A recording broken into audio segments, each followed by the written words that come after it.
Well, hello everyone. Friday afternoon, another week. I think we've only got what, 6 or 7 more Fridays, maybe, and then it's over the whole year. Hello, afternoon, good morning, whatever it shall be to everyone. Enjoyed talking to a couple people earlier. Franny, good to see you. Brad, hello. Thank you, all the moderators. And Popular Girl, how are you? Jamma, good to see you. So, Tina Bop, I like that. And Michael, good afternoon. Welcome from the Netherlands. Well, it must be evening in your time. What, about 8 o'clock or so? I'm guessing. Good to see you. Carmelia, good to see you. Sylvia, excellent. Alfred, peace, brother. Shoots for par. How you doing? And Charles and Jacqueline and Jerome and Knowledge Seeker. Wow, awakened being. Good evening, morning, evening, technically for me. Jerry, good to see you, my friend. Always. Ebony, good to see you. Hello. Chase, good to see you. Christopher, Gallagher, I haven't seen you before. Good to see you. Troy, hello as well. All the first time folks coming in. Jeannie Griffin, hello. Sarah K, Blazing River, how are you doing? Good to see everyone. So, room's filling up. It's like, okay, it's Friday. Get that going there. So, yeah, I'm driving the bus at the same time and talking. Dangerous combination. So, one of the things that I get asked a lot, Dance on Waves. How are you doing? Cool name. Sarah Spica, good to see you, and Charles as well. Why do we join a religion? I mean, what's the payoff when you think about it? When you align yourself to a religious belief, and I bring religious because it's the foundation of a lot of what we're going to be talking about. And so what draws you there? I mean, in any contract, there is a reciprocal agreement.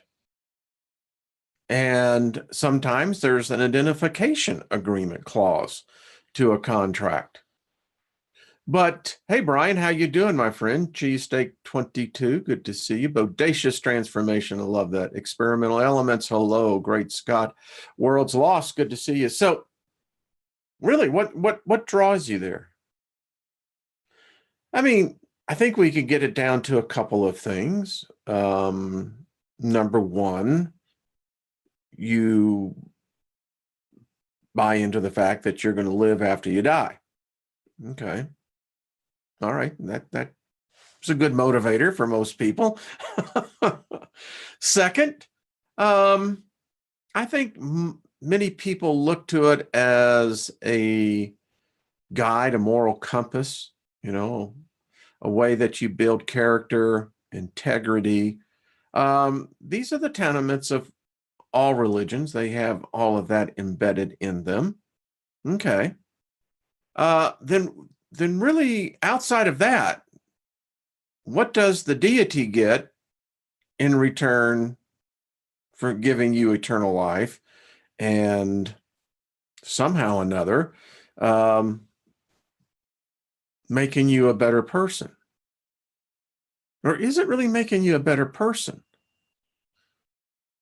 So what is it outside of that? Well, we can say it. It's the idea that we hope one day to be made perfect. I mean, the tenements of the faith that I came out of was that a man cannot go into heaven unless he's born again spiritually. Okay. I bought that hook, line, and sinker. It's like, yeah, okay. I just never thought about it, was never taught to be a free thinker. No religion, they don't like the idea that when you become free thinkers, they like that you stick with the program. Holy bejeebus. Yes. How do we define it? And so that's how we begin to work, is that, well, somehow or another, your spirit was flawed. I mean, how does that happen? How is a spirit flawed? And if the metaphor holds true to reality, then, it's something that there's a transformation. But my days are spent pondering, well, okay, so let's say you buy into all that. So then how are you going to have this miraculous transmutation of suddenly becoming a perfect being? Doesn't make sense. So let me get right into this, because I think this is a subject that, well, churches will avoid because they've hijacked this. You see, we've been told a lie. We've been told that there's a God who is perfect in every way and in every manner. That's impossible. It's impossible, ladies and gentlemen. That cannot be true. And now we're going to see how that cannot be true unless it's been perverted. Because see, if perfect existed as it's taught in most genres of most faiths,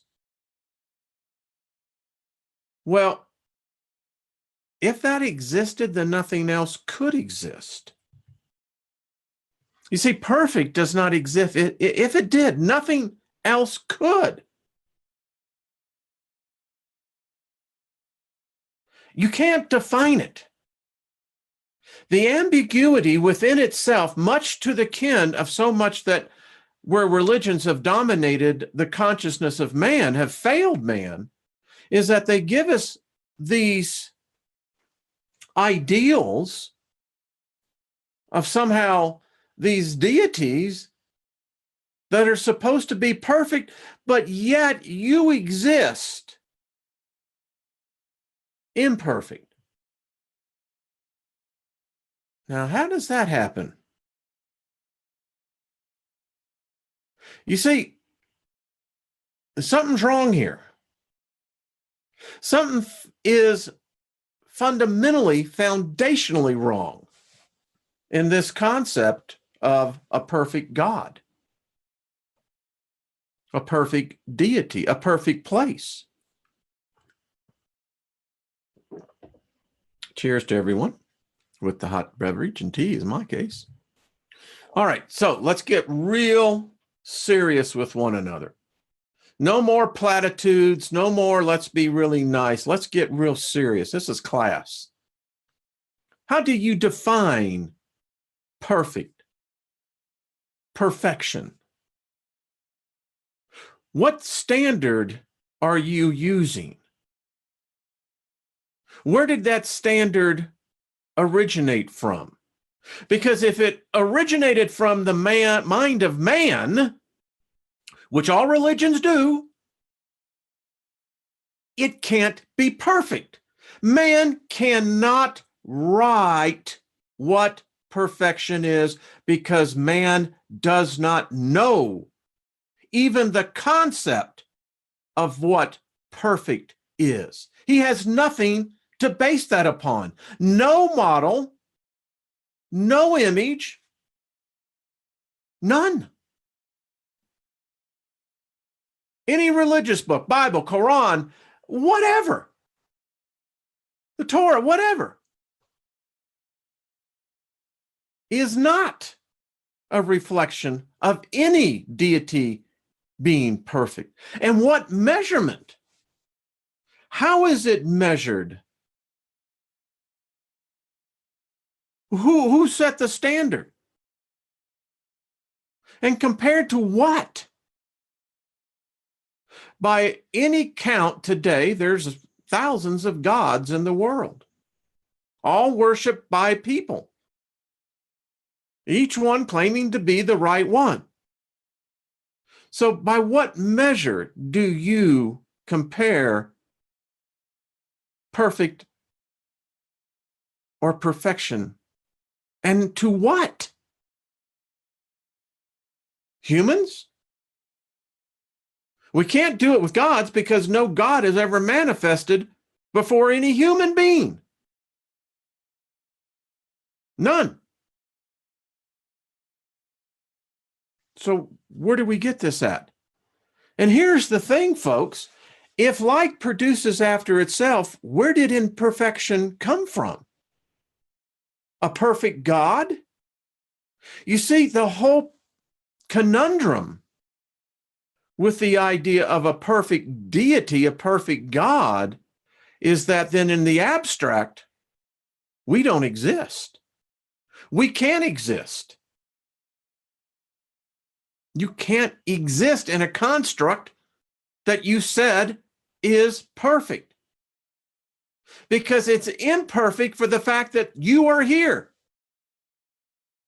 by the standards that are out there.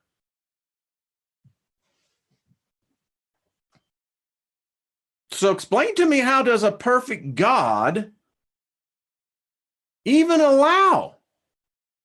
How could it even exist if it was not perfect in that mind of that perfect God?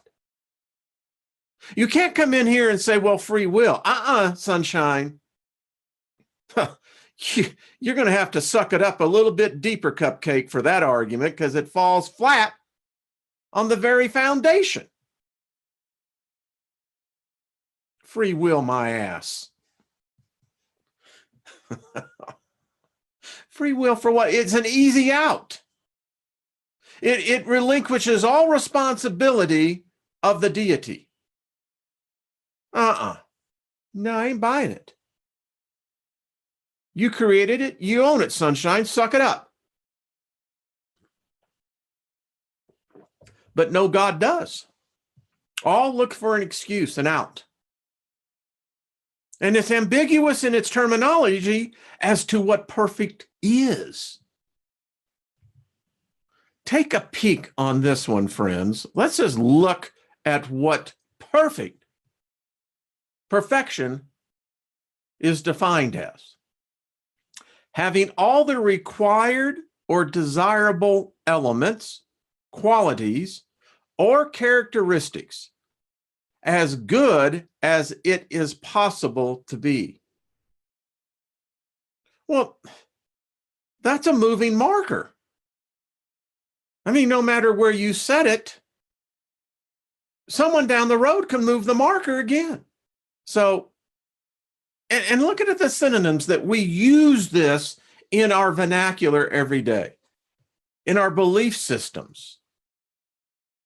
Ideal, the perfect model, without fault, faultless, flawless, consummate. That's an odd word, isn't it?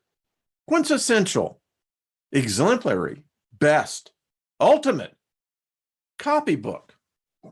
That was another one. More free from any flaw or defect in condition or quality.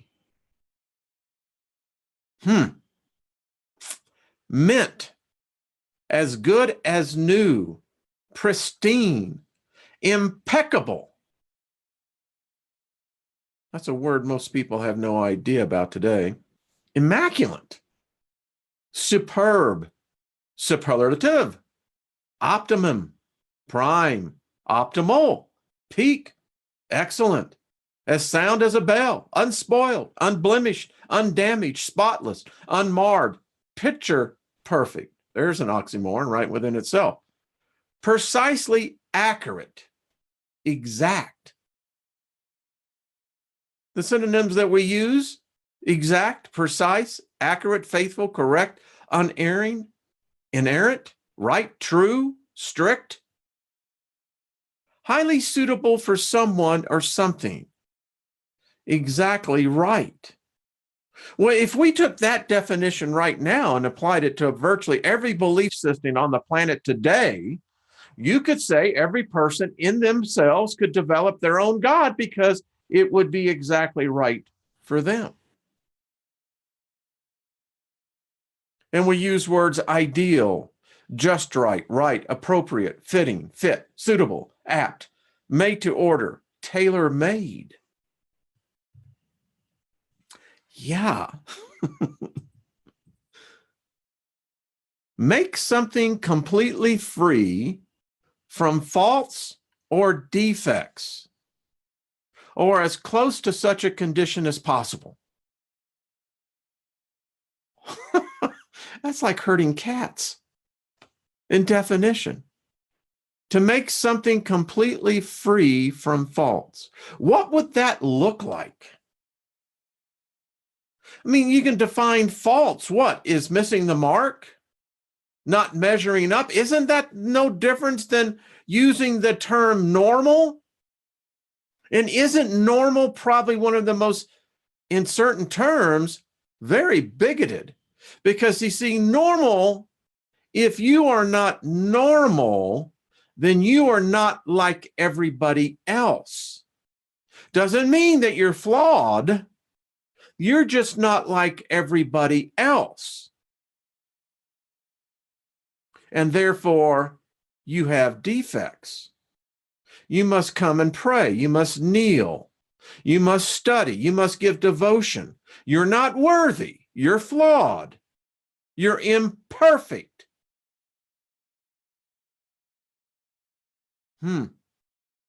Bring to completion.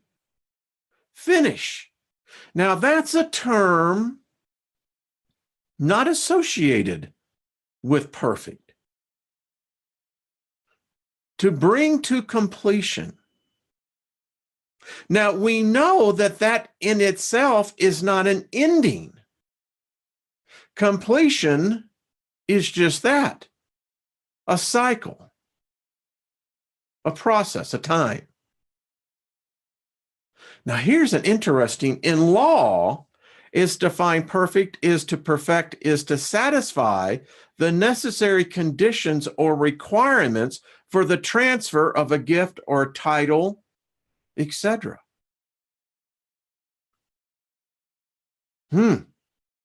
Necessary conditions or requirements for the transfer. That's got deep stuff right there alone. Think about it.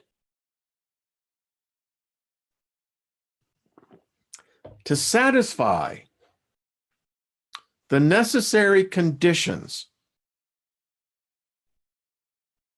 Everything's a contract, folks.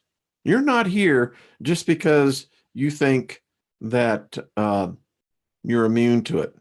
Not true. So here's the question then. If a flaw or a fault means that there's something lacking, you're not normal, then we can't say that life is the same path for everybody. In fact, I contend there is no two paths that are the same. So many different paths, folks. So when we come to this whole idea of a perfect God, a perfect religion, a perfect individual, a perfect spirit, which road do you go? I mean, seriously, which road? Tell me. You're on a road right now. Is that road leading you to perfection? Are you any more perfect than you were a year ago, yesterday, 10 years ago? How's that working out for you there, baby? How's that perfection thing going for you? You miserable? Feel tired? Drained?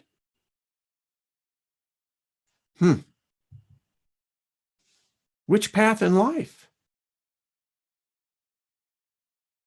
Who's making the path? And if it's a path, then that says someone else has been on it before. But we all seek paths. No one likes to be a trailblazer. It's easier if we seek a path. Think about this. Why do we seek paths? Why do we seek others that can give us counsel, guidance, direction? Where does it lead to? Do all paths lead to the same destination? Does that mean that there are not new paths being carved out? Does that imply that by the very nature that it is a path or a road is the only place that you and I can be on?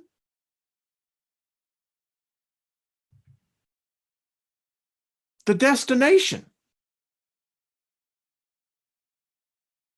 What is the destination?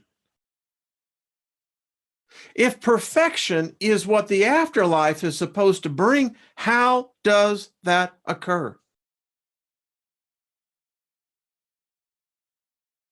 What? We just suddenly get in the light and we're going to be bathed and all of a sudden we're going to have perfecting? We're spiritual beings, folks. So are all life paths the same?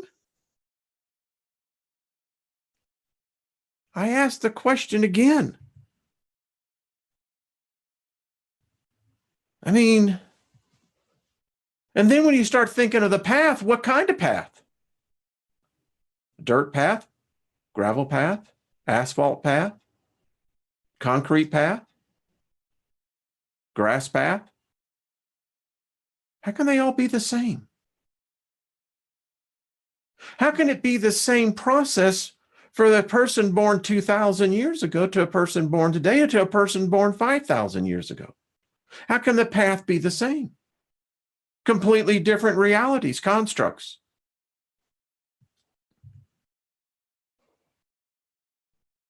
So, are you trying to be Mr., Miss Perfect?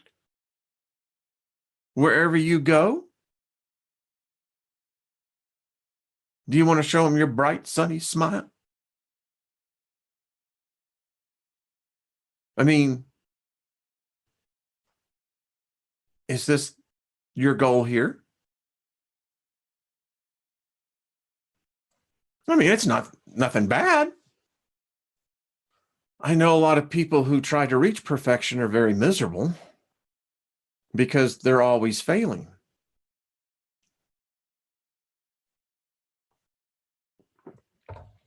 But is this your motive?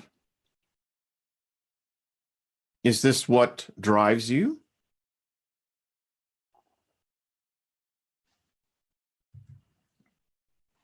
You see, folks, perfect is as elusive as defining each individual. We each have a different view. That's why there can't be one single God. No two people have the same idea, the same inner image. What's perfect for one would be an abomination for another.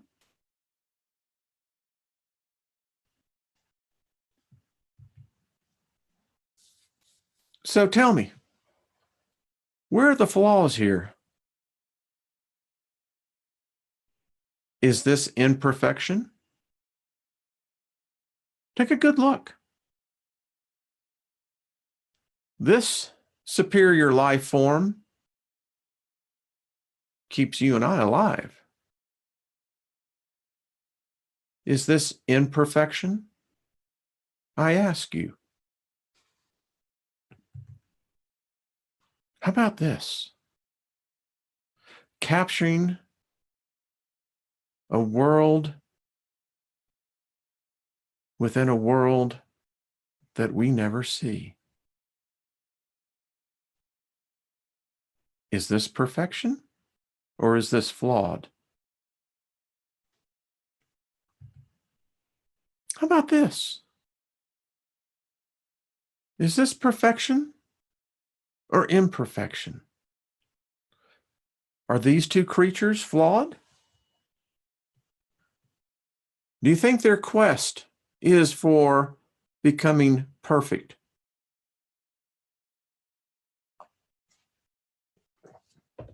It's a question we should ask. So the question is, who? You? Perfect?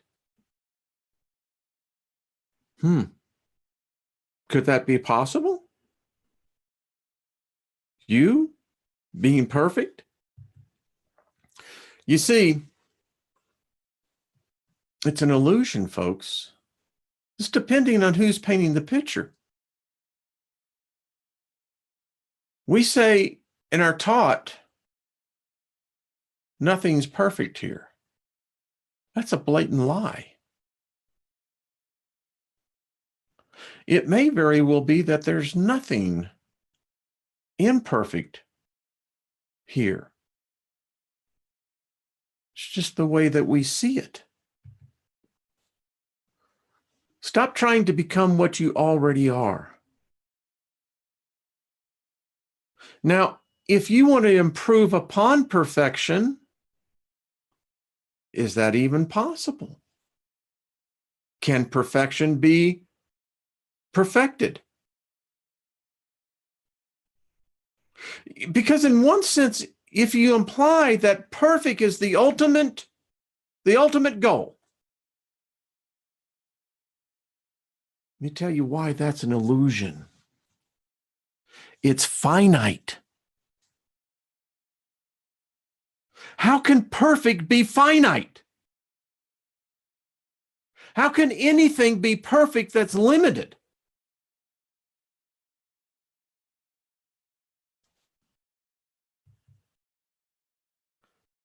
You already are perfect. That's what I'm trying to drive here. Your spirit being is as perfect as it will ever be. Now, my term for perfection is this: nothing missing, nothing broken be found in you. That is perfect in its totality. Nothing missing, nothing broken. Your spirit being, folks, is perfect. This whole idea that we're born into sin, I could never get anyone in theology to say, well, exactly when does the sin come in? And you got different beliefs that say, well, comes at the age of accountability. And when exactly is that age? Well, it's different for everyone, but when you get to that age, that's when sin enters in. Well,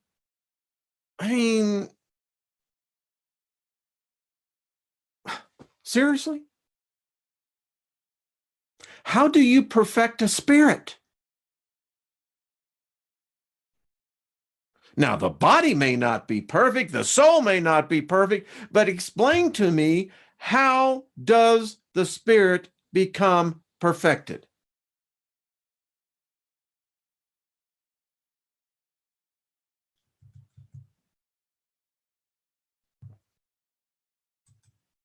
When people can start answering that question in a rational manner, I think we can go places. But there you go.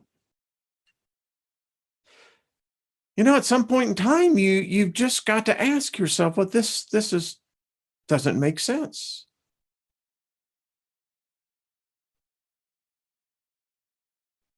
So, thank you, knowledge seeker. So there you go. I contend you are perfect. Now, do these bodies, do the souls, make mistakes? Obviously, they do. But the spirit is here to experience the body, to experience the soul. Most people's fear is that they're not going to regain the consciousness of themselves. And I think so often what may in fact happen is that when you cross over the veil to the other side, the afterlife, you take the mask off. And I don't see how any of you can be made more perfect than what you already are. Each and every one of you are beautiful creatures. You're a creation that defies the imagination. Man has always tried to define his spirit.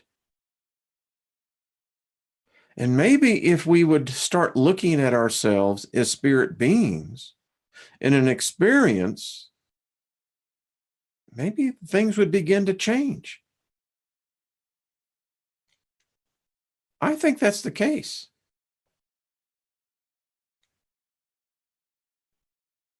I mean, otherwise, you're stuck with this.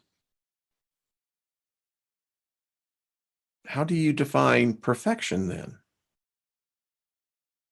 And I haven't seen what's been going on in the chat room, and I'll look at the comments later once this is reposted. But, perfection, I think, is an illusion. It cannot exist. It's finite.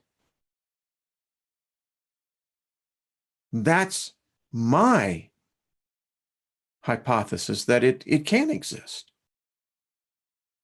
It stops if perfection is in fact attainable, then what's the purpose of going on? To what? To what end?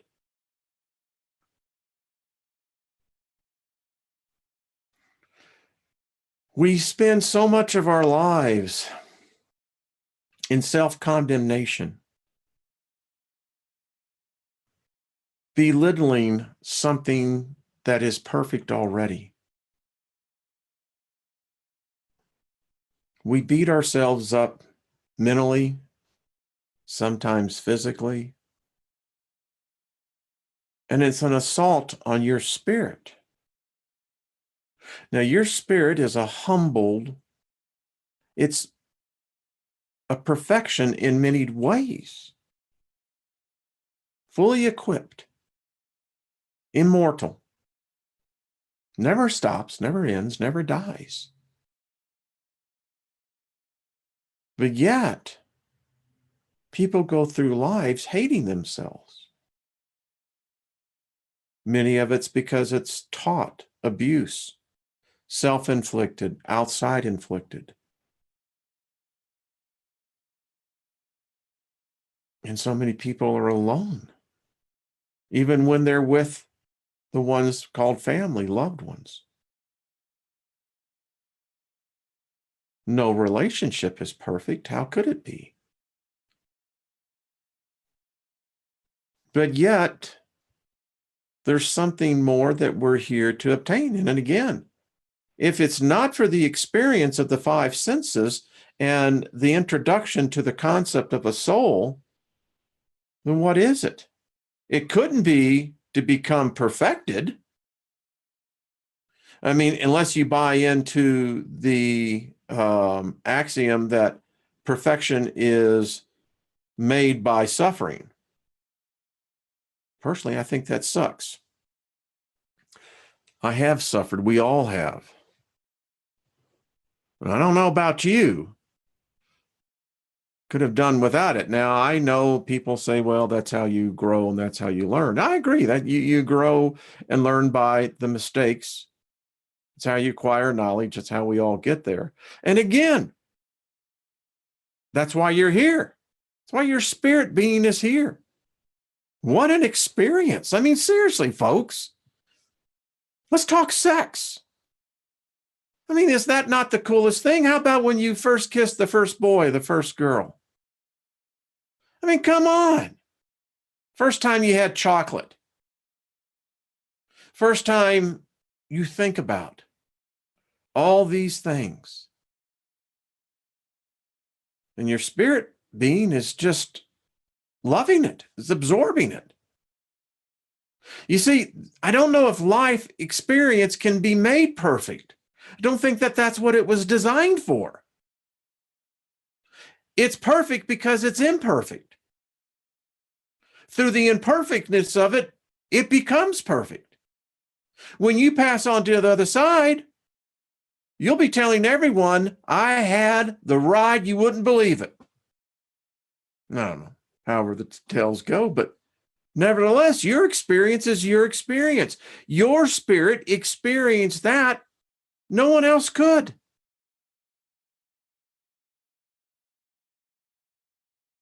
That is perfection. You're perfecting the life experience, be it good or be it bad. I mean, if you break the laws of what the civil code is, you're going to experience that too. So not all paths can be the same. And ladies and gentlemen, maybe it's not the path. Maybe us here in our community, we police ourselves very well. Maybe we're the trailblazers. I was meditating on this and I said, whoa, time out. Why should I be on a path that if I didn't make that path? My life, as I look behind me, is my path. How can I be adapted to a path that's already been from another person's experience? Oh, wait a minute, that can't happen. So then that would directly imply each and every one of us are path blazers, blazing our own paths. Now, maybe some are in life, they don't have any desire to that. That's cool. But for the rest of us, yeah, are we going to get bruised up about it? Oh, yeah. All of us rebels do. I mean, that's what they call us, rebels. Foolish people, you know. But you know what? We got a great cloud of witnesses,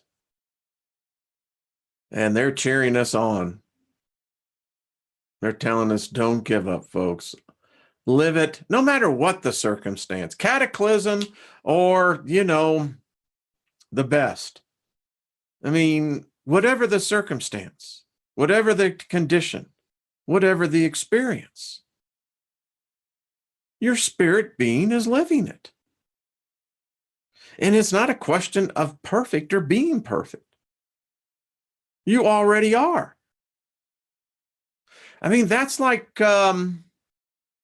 saying ice cream isn't made out of milk. Now, today we know that, but you get the idea. You're already there. And I dare say if more children, more inner city youth, just people, if on Sunday mornings they would go to be told, you're already perfect. There's nothing you can do to make yourself perfect. Learn to perfect the life experience. I think there'd be a little bit more dancing in the street. Well, folks, tonight we have Chrissy. Y'all know her as J-Joy. I'm really looking forward to having her on. She has a unique gift of capturing spirits in nature. I think you're going to love this. I was quite taken back with her and her husband do, and I am so enjoying that. I think it's going to be an hour of delightful exploration and seeing that there are spirit beings most are completely unaware of. It's a shame that we go through life being afraid of the dark, the shadows. Someone called the favor cleansing, witchcraft. And I look at this and I go, okay, we just complicate things way too much. Our technology is part to blame for that. Many people, I think, just give up, never enters into their consciousness. And I think, sadly, those spirits just haven't awakened. I think they've gone into their own stasis. But people like us, this group, we're the active ones. And when you begin to think about such things as perfection, it begins to make sense when you look at other parts of your life, whether it's professional career, whether it's being a parent, a sibling, it helps when you begin to realize that the person next to you is just as perfect as you are. We would stop finding fault in people real quick, wouldn't we? Because we'd realize that they're just as perfect as I am.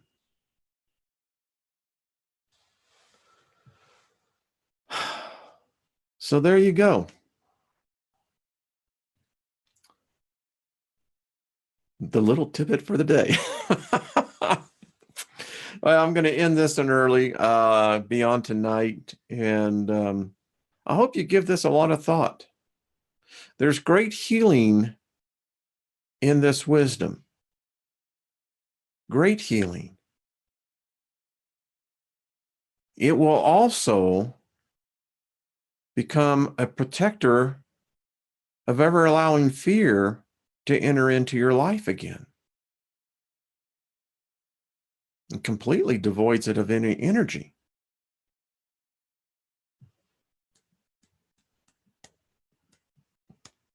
Well, Brad, thank you.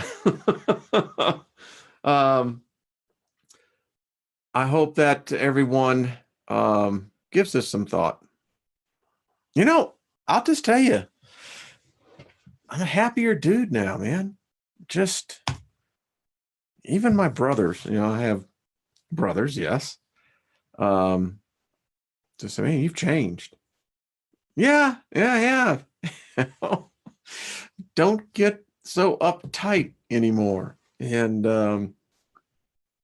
yeah, it's cool. It really is. Life becomes an adventure of an awesome opportunity. And it allows you then to take each day, the essence of each day, and you can absorb it like sunshine, sucking up that vitamin D. We have listeners, subscribers from Tonga. I'd love to be there. I mean, come on. I think the beach sounds pretty good. Well, Shannon, thank you. That's very kind of you. All of y'all are just fantastic. You're beautiful souls. Yeah, you have spirits, but you got souls too. That's a whole thing we're going to talk about more about, the soul. It's that great debate. Does the soul exist? Is the soul the mind? Is it the reflection of thought? So, reminds me of Mercury in my hand. I see it, but dang if I can keep a hold of it. All right. You are the best. May favor be found upon your life. May there be nothing missing or broken in your life. May the things that were taken from you, stolen from you, held from you be returned to you.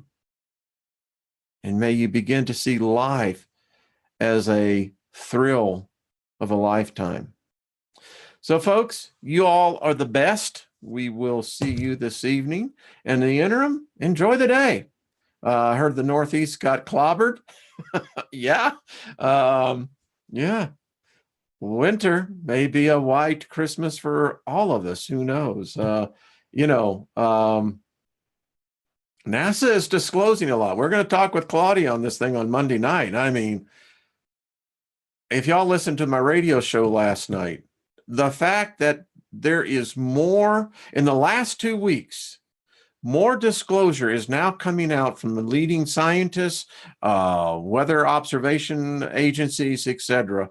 They're not saying global warming anymore. They're saying and screaming ice age. And some of the leading minds in that field are saying it could hit us literally in weeks. So we're in a changing world. So folks, hug yourself. This like this.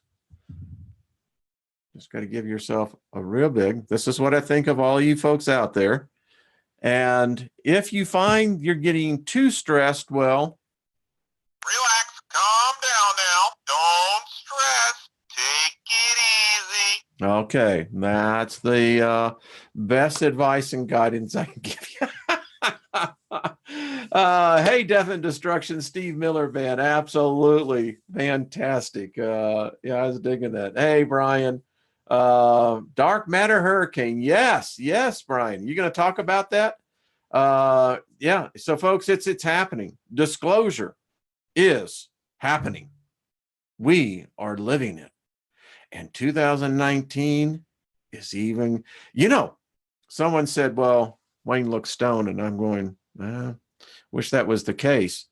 But I can tell you this, the events that are going to continue to unfold, no intoxicant will compare to it. None. And baby, you and I got a front row seat to it. All right. Much love to everyone. We'll see you later. Y'all are the best. Okay. We'll talk later. Bye-bye.